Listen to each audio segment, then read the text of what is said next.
खबर के साथ करेंगे। पलवल से बड़ी खबर, जहां पर दहेज केस में सपना चौधरी से पूछताछ हुई है। सपना चौधरी की मां और भाई के साथ थाने में पहुंची सपना चौधरी।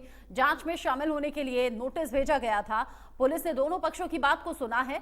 सपना और उनकी मां पर आरोप बेबुनियाद हैं, ये पुलिस की तरफ से कहा गया। भाभी की शिकायत पर महिला थाने में केस दर्ज हुआ था और उसी आधार पर सपना चौधरी और उनके परिवार को पूछताछ के लिए बुलाया गया था।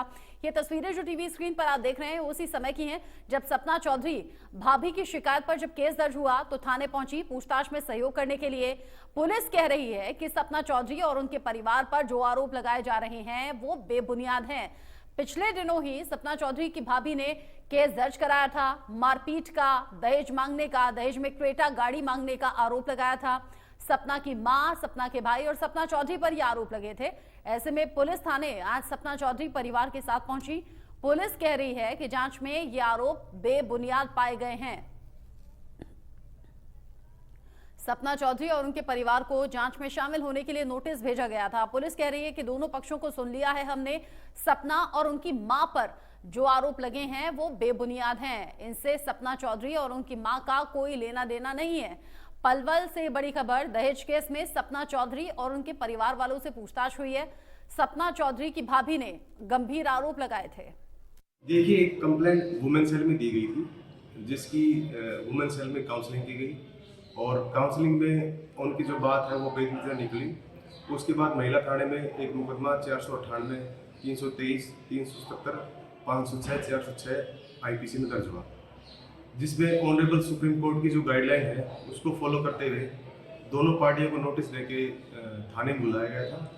दोनों पार्टियों की जो बात थी वो सुनी गई, जो एलिगेशन लगाए उनको भी सुना गया और जो अक्यूज्ड पार्टी थी जिन्होंने जो एविडेंस दिया उनको भी हमने लिया और उस आधार पर हम आगामी कार्रवाई कर रहे हैं। जो कंप्लेनेंट है जिसने अपने पति के ऊपर आरोप लगाए हैं उनको हम इन्वेस्टिगेशन ज्वाइन करवा रहे हैं। ये जो मुकदमा है ये करण और नीलम और सपना चौधरी के खिलाफ था। जो कि करण है वो जो कंप्लेनेंट है उसके हस्बैंड थे और जो नीलम है वो उसकी सास है और जो सपना चौधरी है वो कंप्लेनेंट की ननद है। देखिए, सपना चौधरी और उसकी जो माता है नीलम, वो दोनों आए थे क्योंकि दोनों ही मुकदमे में नामजद आरोपी थे। हमारी इन्वेस्टिगेशन में दोनों ही इनोसेंट पाए गए।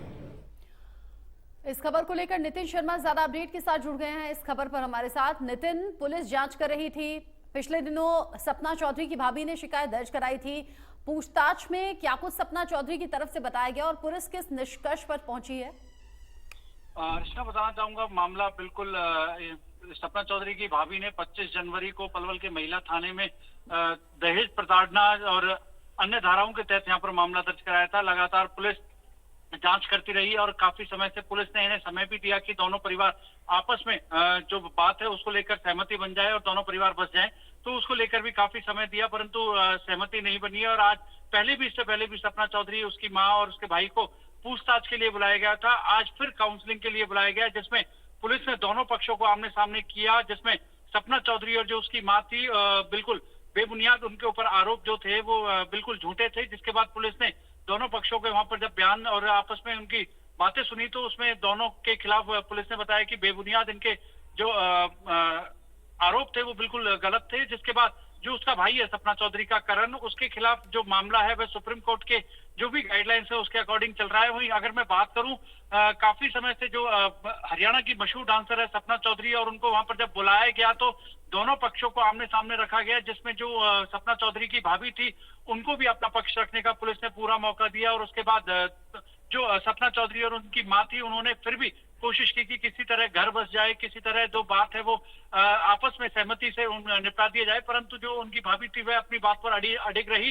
परंतु जब पुलिस ने दोनों से गहनता से पूछताछ की तो कोई भी सपना चौधरी की ऊपर और उसकी मां के ऊपर कोई भी ऐसा एलिगेशन वो उसकी भाभी नहीं साबित कर पाई कि जिसमें उनके आरोपों को उनके ऊपर यानी कि उनको दर्शाया जा सके। वही डीएसपी सतेंद्र ने इसमें पूरे मामले में गहनता से जांच कर रहे हैं, क्योंकि जिस तरह उन्होंने बताया है कि दोनों पार्टियों को नोटिस दिए गए थे चाहे वो पीड़िता पक्ष हो चाहे वो आरोपी मतलब पक्ष हो, अभी के दोनों लिए को सपना चौधरी और उनके परिवार के लिए ये राहत की बात है। पुलिस कह रही है कि इन्वेस्टिगेशन में ऐसा कुछ सामने नहीं आया कि सपना चौधरी की भाभी के आरोप यहां पर सच दिखाई दे। बहुत शुक्रिया नितिन आपका इस अपडेट के लिए।